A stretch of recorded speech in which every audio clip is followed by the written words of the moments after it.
बिस्मिल्लाहिर्रहमानिर्रहीम। अस्सलाम वालेकुम नाजरीन, मैं हूं साकिब बशीर। नाजरीन, हसन जावेद शोरश साहब हमारे साथ आज मौजूद हैं और आज बात करेंगे उस्मान मिर्ज़ा केस की। जो 6 जुलाई को ये वीडियोस वायरल हुई थी और उसके बाद ये केस शुरू हुआ था।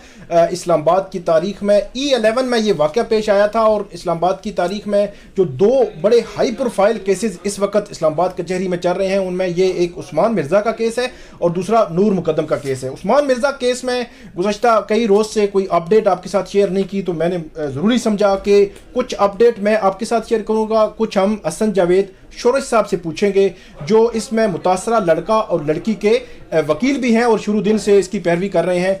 हसन जावेद शोरश साहब, आपका बहुत शुक्रिया। थैंक यू साकिब साहब।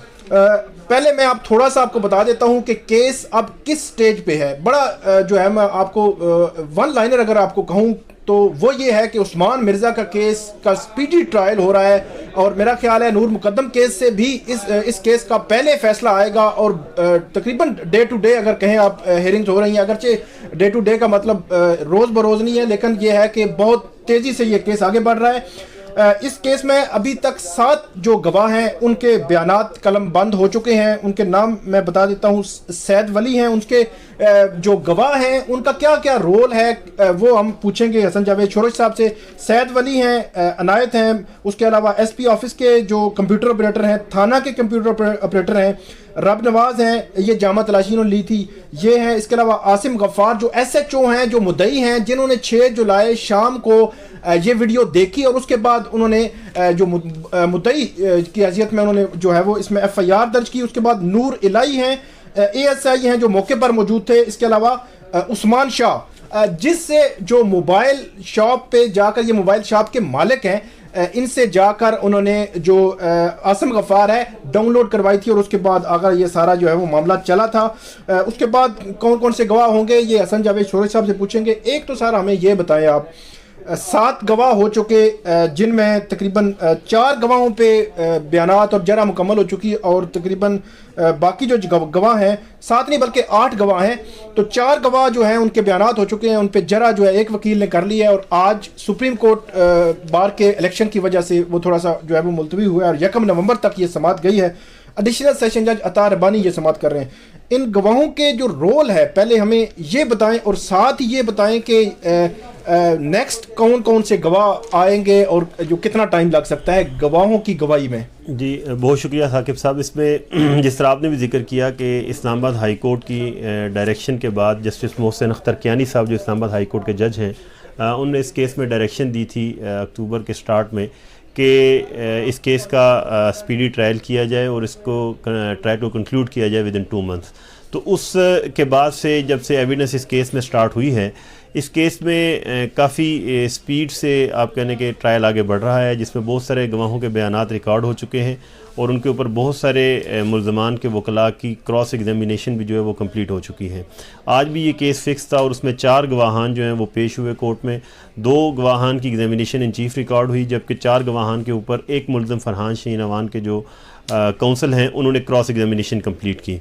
इसमें हमारे मुख्तलिफ गवाहान जो पेश हुए उसमें सैद वली थे कि जो रिकवरीज के गवाह थे ज़्यादातर, और इसी तरह जो मुल्ज़मान से रिकवरीज हुई या उसके जो मोबाइल जो कुछ रिकवरीज हुई। इसके अलावा मोरल मालखाना थे इनायत के जो थाने के मालखाने के हवाले से उन्होंने अपनी रिकॉर्ड करवाई माल मुकदमा के हवाले से। इसी तरह SP ऑफिस कंप्यूटर ऑपरेटर्स थे, एक SP ऑफिस के जिन्होंने CDR जो थी उसके प्रिंट्स दिए और दूसरे थाने के कंप्यूटर ऑपरेटर थे सज्जाद के जिन्होंने ट्रांसक्रिप्ट जो थी, ऑडियो जो थी इस वीडियो की, उसकी ट्रांसक्रिप्ट प्रिपेयर जो की गई थी उनकी वो वायरल हुई। उस वायरल वीडियो की जो ट्रांसक्रिप्ट ऑडियो ट्रांसक्रिप्ट प्रिपेयर की गई थी वो थाने के कंप्यूटर ऑपरेटर सज्जाद थे, उनकी उसके ऊपर एग्जामिनेशन, उनकी क्रॉस एग्जामिनेशन भी होगी। इसके अलावा सैयद आसिम गफ्फार के जो SHO भी थे उस वक्त थाना गोरडा इस्लामाबाद के, और उन्होंने वो कंप्लेनेंट भी हैं, उनकी तरफ से इस्तगासा मुरतब किया गया था,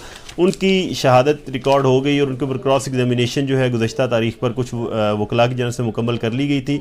अभी बाकी है और वो क्रॉस एग्जामिनेशन पर होनी है, लेकिन आज चूँकि सुप्रीम कोर्ट बार के इलेक्शन की वजह से वो नहीं हो सका और 1 नवंबर की डेट दी गई है। इस तरह नूर इलाही जो थे ये भी मौके पर आसिम गफ्फार जो SHO हैं उनको कंप्लीट कर रहे थे जिस दिन ये FIR लॉन्च की गई उस दिन को।